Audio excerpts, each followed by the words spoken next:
After 2 years, I remember the rest of that day, and that night and the next day, only as an endless drill of police and photographers and newspapermen in and out of Gatsby's front door.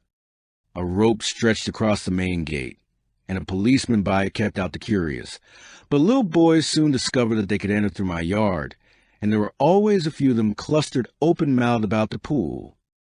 Someone with a positive manner, perhaps a detective, used the expression madman as he bent over Wilson's body that afternoon, and the adventitious authority of his voice set the key for the newspaper reports next morning.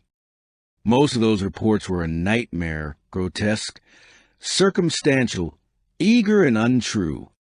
When Michaelis's testimony at the inquest brought to light Wilson's suspicions of his wife, I thought the whole tale would shortly be served up in racy pasquinade, but Catherine, who might have said anything, didn't say a word.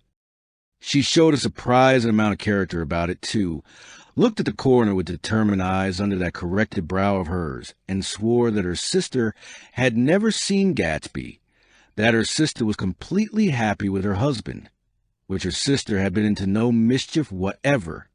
She convinced herself of it and cried into her handkerchief, as if the very suggestion was more than she could endure. So Wilson was reduced to a man deranged by grief, in order that the case might remain in its simplest form. And it rested there. But all this part of it seemed remote and unessential. I found myself on Gatsby's side and alone. From the moment I telephoned news of the catastrophe to West Egg Village, every surmise about him and every practical question was referred to me. At first I was surprised and confused. Then, as he lay in his house and didn't move or breathe or speak hour upon hour, it grew upon me that I was responsible, because no one else was interested. Interested, I mean, with that intense personal interest to which everyone has some vague right at the end. I called up Daisy half an hour after we found him, called her instinctively and without hesitation. But she and Tom had gone away early that afternoon and taken baggage with them. Left no address? No. Say when they'd be back? No. Any idea where they are? How I could reach them? I don't know. Can't say. I wanted to get somebody for him. I wanted to go into the room where he lay and reassure him. I'll get somebody for you, Gatsby. Don't worry. Just trust me, and I'll get somebody for you. Meyer Wolfshiem's name wasn't in the phone book. The butler gave me his office address on Broadway, and I called information, but by the time I had the number it was long after 5, and no one answered the phone. Will you ring again? I've rung them 3 times. It's very important. Sorry, I'm afraid no one's there. I went back to the drawing room and thought for an instant that they were chance visitors, all these official people who suddenly filled it. But as they drew back the sheet and looked at Gatsby with unmoved eyes, his protest continued in my brain. Look here, old sport, you've got to get somebody for me. You've got to try hard. I can't go through this alone. Someone started to ask me questions, but I broke away and going upstairs looked hastily through the unlocked parts of his desk. He'd never told me definitely that his parents were dead. But there was nothing. Only the picture of Dan Cody, a token of forgotten violence, staring down from a wall. Next morning, I sent a butler to New York with a letter to Wolfshiem, which asked for information and urged him to come out on the next train. That request seemed superfluous when I wrote it. I was sure he'd start when he saw the newspapers, just as I was sure there'd be a wire from Daisy before noon. But neither a wire nor Mr. Wolfshiem arrived. No one arrived except more police and photographers and newspaper men. When the butler brought back Wolfshiem's answer, I began to have a feeling of defiance, of scornful solidarity between Gatsby and me against them all. Dear Mr. Carraway, this has been one of the most terrible shocks of my life to me. I hardly can believe it, that it is true at all. Such a mad act as that man did should make us all think. I cannot come down now as I am tied up in some very important business, and cannot get mixed up in this thing now. If there is anything I can do a little later, let me know in a letter by Edgar. I hardly know where I am when I hear about a thing like this, and am completely knocked down and out. Yours, Meyer Wolfsheim. When the phone rang that afternoon and long distance said Chicago was calling, I thought this would be Daisy at last. But the connection came through as a man's voice, very thin and far away. This is Slagle speaking. Yes, the name was unfamiliar. Hell of a note, isn't it? Get my wire? There haven't been any wires. Young Park's in trouble, he said rapidly. They picked him up when he handed the bonds over the counter. They got a circular from New York, giving the numbers just 5 minutes before. What do you know about that? Hey? You never can tell in these hick towns. Hello, I interrupted breathlessly. Look here, this is Mr. Gatsby. Mr. Gatsby's dead. There was a long silence on the other end of the wire, followed by an exclamation. Then a quick squawk as the connection was broken. I think it was on the third day that a telegram signed Henry C. Gats arrived from a town in Minnesota. It said only that the sender was leaving immediately and to postpone the funeral until he came. It was Gatsby's father, a solemn old man very helpless and dismayed, bundled up in a long, cheap ulster against a warm September day. His eyes leaked continuously with excitement, and when I took the bag and umbrella from his hands, he began to pull so incessantly at his sparse gray beard that I had difficulty in getting off his coat. He was on the point of collapse, so I took him into the music room and made him sit down while I sent for something to eat.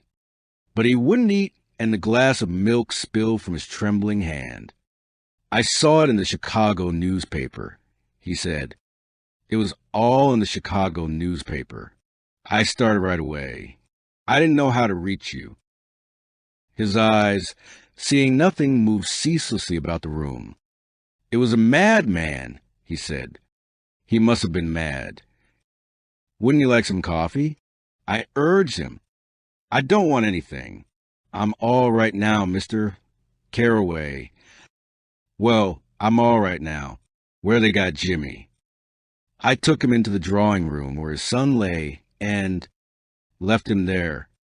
Some little boys had come up on the steps and were looking into the hall. When I told them who had arrived, they went reluctantly away. After a little, while Mr. Gats opened the door and came out, his mouth ajar, his face flushed slightly, his eyes leaking isolated and unpunctual tears. He had reached an age where death no longer has the quality of ghastly surprise. And when he looked around him now for the first time and saw the height and splendor of the hall and the great rooms opening out from it into other rooms, his grief began to be mixed with an awed pride. I helped him to a bedroom upstairs. While he took off his coat and vest, I told him that all arrangements had been deferred until he came. I didn't know what you'd want, Mr. Gatsby. Gats is my name. Mr. Gats, I thought you might want to take the body west. He shook his head. Jimmy always liked it better down east. He rose up to his position in the east. Were you a friend of my boy's, mister? We were close friends. He had a big future before him, you know. He was only a young man, but he had a lot of brain power here. He touched his head impressively, and I nodded. If he'd have lived, he'd have been a great man. A man like James J. Hill. He'd have helped build up the country. That's true, I said uncomfortably. He fumbled at the embroidered coverlet, trying to take it from the bed, and lay down stiffly, was instantly asleep. That night an obviously frightened person called up and demanded to know who I was before he would give his name. This is Mr. Carraway. I said, Oh, he sounded relieved. This is Clip Springer. I was relieved, too, for that seemed to promise another friend at Gatsby's grave. I didn't want it to be in the papers and draw a sightseeing crowd, so I've been calling up a few people myself. They were hard to find. The funeral's tomorrow, I said. 3 o'clock here at the house. I wish you'd tell anybody who'd be interested. Oh, I will, he broke out hastily. Of course I'm not likely to see anybody, but if I do... His tone made me suspicious. Of course you'll be there yourself. Well, I'll certainly try. What I called up about is... Wait a minute, I interrupted. How about saying you'll come? Well, the fact is, the truth of the matter is that I'm staying with some people up here in Greenwich, and they rather expect me to be with them tomorrow. In fact, there's a sort of picnic or something. Of course, I'll do my very best to get away. I ejaculated an unrestrained, huh? And he must have heard me, for he went on nervously. What I called up about was a pair of shoes I left there. I wonder if it'd be too much trouble to have the butler send them on. You see, they're tennis shoes, and I'm sort of helpless without them. My address is care of B. F. I didn't hear the rest of the name, because I hung up the receiver. After that, I felt a certain shame for Gatsby. One gentleman to whom I telephoned implied that he had got what he deserved. However, that was my fault, for he was one of those who used to sneer most bitterly at Gatsby on the courage of Gatsby's liquor, and I should have known better than to call him. The morning of the funeral, I went up to New York to see Meyer Wolfsheim. I couldn't seem to reach him any other way. The door that I pushed open on the advice of an elevator boy was marked, the swastika, holding company, and at first there didn't seem to be anyone inside. But when I'd shouted hello, several times in vain an argument broke out behind partition, and presently a lovely Jewess appeared at an interior door and scrutinized me with black hostile eyes. "Nobody's in," she said. "Mr. Wolfsheim's gone to Chicago." The first part of this was obviously untrue, for someone had begun to whistle the rosary tunelessly inside. "Please say that Mr. Carroway wants to see him. I can't get him back from Chicago, can I?" At this moment a voice, unmistakably Wolfsheim's, called Stella from the other side of the door. "Leave your name on the desk," she said quickly. "I'll give it to him when he gets back. But I know he's there." She took a step toward me and began to slide her hands indignantly up and down her hips. "You young men think you can force your way in here any time," she scolded. "We're getting sick and tired of it. When I say he's in Chicago, he's in Chicago. I mentioned Gatsby." "Oh." She looked at me over again. "Will you just... what was your name?" She vanished. In a moment, Meyer Wolfsheim stood solemnly in the doorway, holding out both hands. He drew me into his office, remarking in a reverent voice that it was a sad time for all of us, and offered me a cigar. "My memory goes back to when I first met him," he said. "A young major just out of the army and covered over with medals he got in the war. He was so hard up he had to keep on wearing his uniform because he couldn't buy some regular clothes.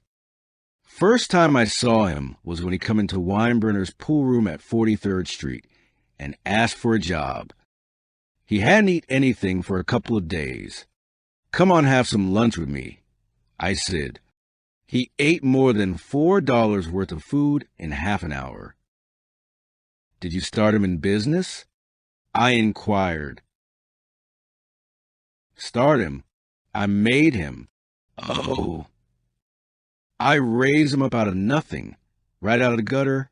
I saw right away he was a fine-appearing, gentlemanly young man, and when he told me he was in Oxford, I knew I could use him good. I got him to join up in the American Legion, and he used to stand high there.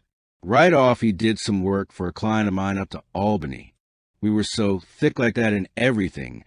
He held up two bulbous fingers, always together. I wondered if this partnership had included the World Series transaction in 1919. "Now he's dead," I said after a moment. "You were his closest friend, so I know you'll want to come to his funeral this afternoon. I'd like to come. Well, come then. The hair in his nostrils quivered slightly, and as he shook his head, his eyes filled with tears. I can't do it. I can't get mixed up in it, he said. There's nothing to get mixed up in. It's all over now. When a man gets killed, I never like to get mixed up in it in any way. I keep out. When I was a young man, it was different.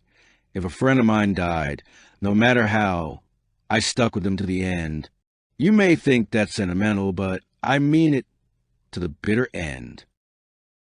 I saw that for some reason of his own, he was determined not to come. So I stood up. Are you a college man? He inquired suddenly. For a moment, I thought he was going to suggest a connection, but he only nodded and shook my hand.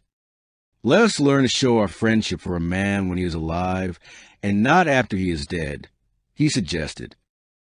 After that, my own rule is to let everything alone. When I left his office, the sky had turned dark, and I got back to West Egg in a drizzle. After changing my clothes, I went next door and found Mr. Gatsby walking up and down excitedly in the hall. His pride in his son and in his son's possessions was continually increasing, and now he had something to show me. Jimmy sent me this picture. He took out his wallet with trembling fingers. Look there. It was a photograph of the house, cracked in the corners and dirty with many hands. He pointed out every detail to me eagerly. Look there, and then sought admiration from my eyes. He had shown it so often that I think it was more real to him now than the house itself. Jimmy sent it to me. I think it's a very pretty picture. It shows up well. Very well. Had you seen him lately? He come out to see me 2 years ago and bought me the house I live in now. Of course, we was broke up when he run off from home, but I see now there was a reason for it. He knew he had a big future in front of him, and ever since he made a success, he was very generous with me. He seemed reluctant to put away the picture, held it for another minute, lingeringly, before my eyes. Then he returned the wallet and pulled from his pocket a ragged old copy of a book called Hop Along Cassidy.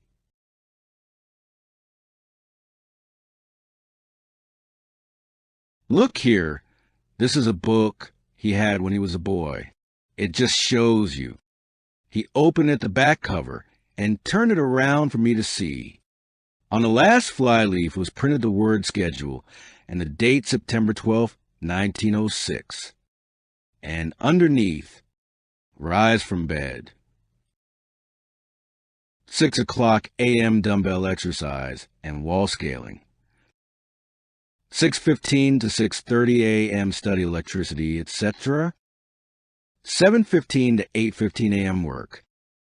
8:30 to 4:30 p.m. baseball and sports. 4:30 to 5 o'clock p.m. practice elocution. Poise and how to attain at 5 o'clock to 6 o'clock p.m. study needed inventions. 7 o'clock to 9 o'clock p.m. No wasting time at shafters or no more smoking or chewing bath. Every other day read one improving book or magazine per week, save $5. $3 per week be better to parents. I come across this book by accident, said the old man. It just shows you, don't it? It just shows you. Jimmy was bound to get ahead. He always had some resolves like this or something. Do you notice what he's got about improving his mind? He was always great for that. He told me I eat like a hog once, and I beat him for it. He was reluctant to close the book, reading each item aloud, and then looking eagerly at me. I think he rather expected me to copy down the list for my own use. A little before 3, the Lutheran minister arrived from Flushing, and I began to look involuntarily out the windows for other cars. So did Gatsby's father. And as the time passed and the servants came in and stood waiting in the hall, his eyes began to blink anxiously, and he spoke of the rain in a worried, uncertain way. The minister glanced several times at his watch, so I took him aside and asked him to wait for half an hour.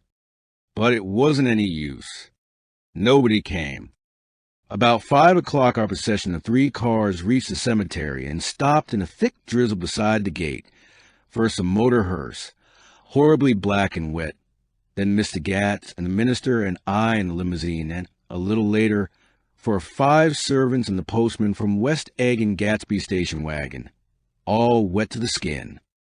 As we started to the gate into the cemetery, I heard a car stop, and then the sound of someone splashing after us over the soggy ground. I looked around. It was a man with owl-eyed glasses whom I had found marveling over Gatsby's books in the library one night 3 months before. I'd never seen him since then. I don't know how he knew about the funeral or even his name. The rain poured down his thick glasses, and he took them off and wiped them to see the protecting canvas unroll from Gatsby's grave. I tried to think about Gatsby then for a moment, but he was already too far away, and I could only remember, without resentment, that Daisy hadn't sent a message or flower. Dimly I heard someone murmur, "Blessed are the dead that the rain falls on," and then the owl-eyed man said amen to that in a brave voice. We straggled down quickly through the rain to the cars. Owl Eyes spoke to me by the gate. "I couldn't get to the house," he remarked. Neither could anybody else. "Go on." He started. "Why, my God, they used to go there by the hundreds." He took off his glasses and wiped them again outside and in. "The poor son of a bitch," he said. One of my most vivid memories is of coming back west from prep school and later from college at Christmas time. Those who went farther than Chicago would gather in the old dim Union Station at 6 o'clock of a December evening with a few Chicago friends already caught up into their own holiday gaieties to bid them a hasty goodbye. I remember the fur coats of the girls returning from this or that, and the chatter of frozen breath and the hands waving overhead as we caught sight of old acquaintances and the matchings of invitations. "Are you going to the Ordways? The Herseys? The Schultzes?" And the long green tickets clasped tight in our gloved hands. And last, the murky yellow cars of the Chicago, Milwaukee, and St. Paul Railroad, looking cheerful as Christmas itself on the tracks beside the gate. When we pulled out into the winter night and the real snow, our snow, began to stretch out beside us and twinkle against the windows, and the dim lights of small Wisconsin stations moved by, a sharp wild breeze came suddenly into the air. We drew in deep breaths of it as we walked back from dinner to the cold vestibules, unutterably aware of our identity with this country for one strange hour before we melted indistinguishably into it again.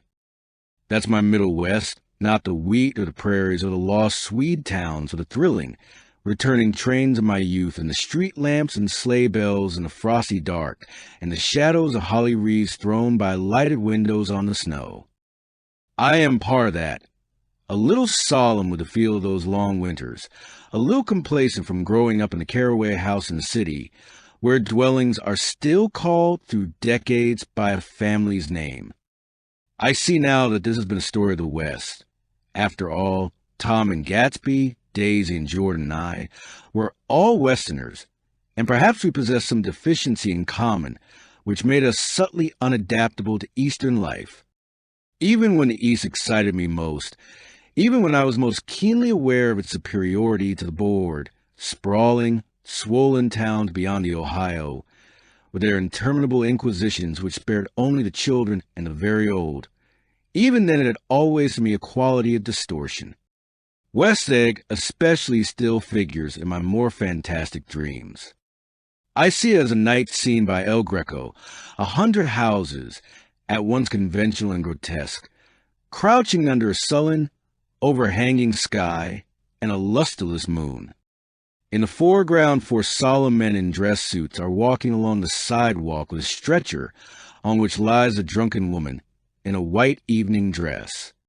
Her hand, which dangles over the side, sparkles cold with jewels. Gravely the men turn in at a house, the wrong house. But no one knows the woman's name, and no one cares. After Gatsby's death, the East was haunted for me like that, distorted beyond my eyes' power of correction. So when the blue smoke of brittle leaves was in the air and the wind blew the wet laundry stiff on the line, I decided to come back home. There was one thing to be done before I left, an awkward, unpleasant thing that perhaps had better have been let alone. But I wanted to leave things in order and not just trust that obliging and indifferent sea to sweep my refuse away. I saw Jordan Baker and talked over and around what happened to us together and what had happened afterward to me, and she lay perfectly still listening in a big chair. She was dressed to play golf, and I remember thinking she looked like a good illustration, her chin raised a little jauntily, her hair the color of an autumn leaf, her face the same brown tint as the fingerless glove on her knee. When I had finished, she told me, without comment, that she was engaged to another man. I doubted that though there were several she could have married and nod her head, but I pretended to be surprised. For just a minute, I wondered if I wasn't making a mistake. Then I thought it all over again quickly and got up to say goodbye. "Nevertheless, you did throw me over," said Jordan suddenly. "You threw me over on the telephone. I don't give a damn about you now, but it was a new experience for me, and I felt a little dizzy for a while." We shook hands. "Oh, and do you remember," she added, "a conversation we had once about driving a car?" "Why, not exactly." "You said a bad driver was only safe until she met another bad driver?" "Well, I met another bad driver, didn't I? I mean, it was careless of me to make such a wrong guess. I thought you were rather an honest, straightforward person. I thought it was your secret pride." "I'm 30, I said. "I'm 5 years too old to lie to myself and call it honor." She didn't answer. Angry and half in love with her, and tremendously sorry, I turned away. One afternoon, late in October, I saw Tom Buchanan. He was walking ahead of me along Fifth Avenue in his alert, aggressive way, his hands out a little from his body as if to fight off interference, his head moving sharply here and there, adapting itself to his restless eyes. Just as I slowed up to avoid overtaking him, he stopped and began frowning into the windows of a jewelry store. Suddenly he saw me and walked back holding out his hand. "What's the matter, Nick? Do you object to shaking hand with me?" "Yes. You know what I think of you." "You're crazy, Nick," he said quickly. "Crazy as hell. I don't know what's the matter with you." "Tom," I inquired, "what did you say to Wilson that afternoon?" He stared at me without a word, and I knew I had guessed right about those missing hours. I started to turn away, but he took a step after me and grabbed my arm. "I told him the truth," he said. He came to the door while we were getting ready to leave, and when I sent down word that we weren't in, he tried to force his way upstairs. He was crazy enough to kill me if I hadn't told him who owned the car. His hand was on a revolver in his pocket every minute he was in the house. He broke off defiantly. What if I did tell him? That fellow had it coming to him. He threw dust into your eyes just like he did in Daisy's, but he was a tough one. He ran over Myrtle like he'd run over a dog and never even stopped his car. There was nothing I could say except the one unutterable fact that it wasn't true. And if you think I didn't have my share of suffering, look here. When I went to give up that flat and saw that damn box of dog biscuits sitting there on the sideboard, I sat down and cried like a baby. By God, it was awful. I couldn't forgive him or like him, but I saw that what he had done was, to him, entirely justified. It was all very careless and confused. They were careless people, Tom and Daisy. They smashed up things and creatures and then retreated back into their money or their vast carelessness or whatever it was that kept them together and let other people clean up the mess they had made. I shook hands with him. It seemed silly not to, for I felt suddenly as though I were talking to a child. Then he went into the jewelry store to buy a pearl necklace, or perhaps only a pair of cuff buttons, rid of my provincial squeamishness forever. Gatsby's house was still empty when I left. The grass on his lawn had grown as long as mine. One of the taxi drivers in the village never took a fare past the entrance gate without stopping for a minute and pointing inside. Perhaps it was he who drove Daisy and Gatsby over to East Egg the night of the accident, and perhaps he had made a story about it all his own. I didn't want to hear it, and I avoided him when I got off the train. I spent my Saturday nights in New York because those gleaming, dazzling parties were with me so vividly that I could still hear the music and the laughter faint and incessant from his garden and the cars going up and down his drive. One night, I did hear a material car there and saw its light stop at his front steps. But I didn't investigate. Probably it was some final guest who had been away at the ends of the earth and didn't know that the party was over. On the last night, with my trunk packed and my car sold to the grocer, I went over and looked at that huge incoherent failure of a house once more. On the white steps an obscene word, scrawled by some boy with a piece of brick, stood out clearly in the moonlight, and I erased it, drawing my shoe raspingly along the stone. Then I wandered down to the beach and sprawled out on the sand. Most of the big shore places were closed now, and there were hardly any lights except the shadowy, moving glow of a ferry boat across the sound. And as the moon rose higher, the inessential houses began to melt away, until gradually I became aware of the old island here that flowered once for Dutch sailors' eyes, a fresh, green breast of the New World. Its vanished trees, the trees that had made way for Gatsby's house, had once pandered in whispers to the last and greatest of all human dreams. For a transitory, enchanted moment man must have held his breath in the presence of this continent. Compelled into an aesthetic contemplation, he neither understood nor desired, face to face for the last time in history with something commensurate to his capacity for wonder. And as I sat there brooding on the old, unknown world, I thought of Gatsby's wonder when he first picked out the green light at the end of Daisy's dock. He had come a long way to this blue lawn, and his dream must have seemed so close that he could hardly fail to grasp it. He did not know that it was already behind him, somewhere back in that vast obscurity beyond the city, where the dark fields of the Republic rolled on under the night. Gatsby believed in the green light, the orgastic future that year by year recedes before us. It eluded us then, but that's no matter. Tomorrow we will run faster, stretch out our arms farther. And one fine morning. So we beat on, boats against the current, borne back ceaselessly into the past. The story has now come to an end. I hope you enjoyed listening to it.